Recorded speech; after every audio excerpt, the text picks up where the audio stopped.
जय हिंद। स्वागत है आपका इस नए वीडियो में। आप हमारे आसपास देख रहे होंगे हम कहाँ खड़े हैं। आप देख रहे होंगे तो ये आम के बाग हैं और आप जानते हो कि उत्तर भारत इस वक्त है और उत्तर भारत में इस वक्त आम के बागानों पर कच्चे आम लगे हुए हैं। कच्चों पर मैं इसलिए फोकस कर रहा हूँ क्योंकि अभी आपने देखा होगा कि मार्केट में पके आम आ गए हैं। अब वो आम कैसे आ गए हैं वो भी एक रहस्य है, लेकिन हम आज बताने वाले हैं कि जो आम के बागान होते हैं उसमें आप देखिए आम कई प्रकार के होते हैं। मालदा हुआ, दशहरी हुआ, चौसा हुआ, ये सारे आम के हैं जो उत्तर भारत में यूपी, बिहार, ये जहाँ पे आम होता है वहाँ पर पाए जाते हैं। लेकिन आज हम ये बताने वाले हैं कि जो आम के बागान होते हैं उसका पर्यावरणीय महत्व क्या होता है और क्या इसके ऐसे क्या क्वालिटी है जो इसे राष्ट्रीय फल बनाता है। देखिए आम जो होते हैं, अभी आप देखेंगे कि एक देसी आम होता है जिसके छोटे छोटे फल होते हैं, और लेकिन ये वाला जो होता है दशहरी, अभी देखिए इधर चारों तरफ आपको दिख जाएंगे तो ये एक छोटा सा बाग है और इसमें आप देखेंगे स्पेशली तो एक बात मैं करना चाहूँ तो आम जो अभी देखेंगे इसको, ये देखिए इधर लगे हुए हैं ये डालियों में, इसका साइज़ जो है वो आप अन्य आमों की तुलना में देखेंगे तो थोड़ा बड़ा है। क्यों? क्योंकि ये जो है वो देसी आम को नहीं है, उसमें क्या है कि एक कलमी आम है। कलमी आम जानते हैं कि जो कलम से लगाया जाता है वो देसी आम से थोड़ा बड़ा होता है। इसका ज़रूरत क्यों पड़ा? क्योंकि हम जानते हैं हमारा जो देश है वर्ल्ड की पॉपुलेशन बढ़ती जा रही है, उसके भोजन को उपलब्ध कराने के लिए ये सारी चीज़ें की जाती हैं। लेकिन हमारा उद्देश्य ये नहीं है। हम आज ये बात करने वाले हैं कि लोग प्रोत्साहित हो। बागान जो बागानी होता है वो भी कृषि का ही एक भाग होता है, एग्रीकल्चर का ही भाग होता है। और एग्रीकल्चर में जो बागानी होती है या फिर जो हमारा पशुपालन होता है वो फायदे के किस्म के होते हैं। मतलब कृषि तो होता ही होता है, कृषि के एक मुख्य भाग होता है इसमें। और आप अपना परिचय दीजिए। और मेरा नाम मयंक मिश्रा है, मैं यहीं का रहने वाला हूँ। हाँ जी, और ये बताइए ये जो बाग आप लगा हुआ है यहाँ, ये आप ही का है? हाँ, ये हमारा ही है। तो ये इसमें मैं जब आया था अभी तो मैंने देखा है कि कई वैरायटियाँ लगी हुई हैं, जैसे ये पीछे लगा हुआ है।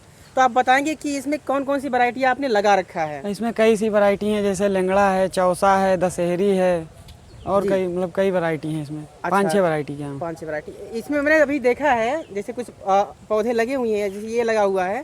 तो इसमें आप ये बताएंगे जो चूना लगाया गया है इसका क्या औचित्य है और इसको चूना का पुताई जो है वो क्यों किया जाता है? चूना असल में पेड़ 10-20 साल पुराना हो गया है, लगभग 15 साल पुराना। अच्छा। तो इसलिए चूना इसमें पेड़ों में लगवाया गया है ताकि मतलब कीड़े ना लगे पेड़ों में। कीड़ों से बचाने के लिए जो है वो इसे लगाया गया है। बागवानी जो होती है बहुत ही अच्छा होता है और आपको एक मैं कह सकता हूँ कि आप एक पर्यावरण के प्रहरी हैं। जी जी। तो ये कहना आपको ठीक होगा। बागानी और कुक्कुट पालन, मुर्गा पालन जिसको बोलते हैं, या फिर बकरी, भेड़, या सब पालन होता है वो भी इसी के अंतर्गत आता है।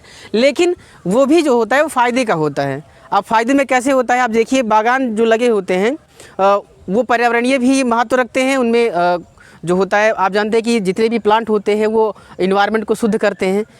कार्बन डाइऑक्साइड जो होता है वो लेते हैं हमारा, और एक प्रकार से साइकिल चलता है और इन्वायरमेंट के लिए बहुत ही अच्छे होते हैं। लेकिन उसी प्रकार से ये जो होता है वो फ़ायदे भी होता है और उसके साथ साथ जो होता है हमें आर्थिक धनार्जन भी बहुत अधिक मात्रा में किया जाता है इससे।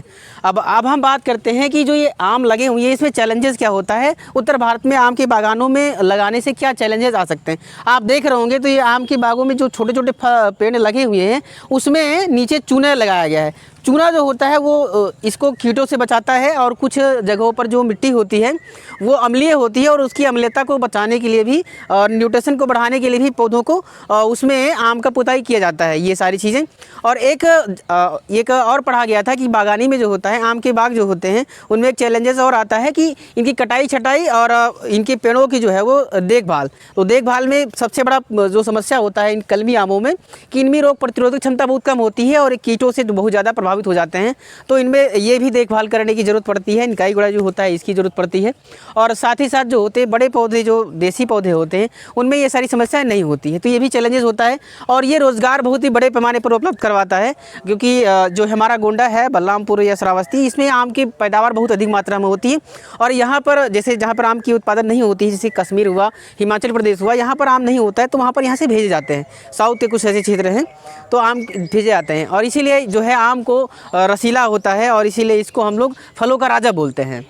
तो आम के बागान में हम टहलने आए हैं। आप देख सकते हैं चारों तरफ सुनहरा माहौल है और अभी जो है वो हल्का हल्का गुनगुनी धूप है और इसी में थोड़ा सा प्लीजेंट मौसम है।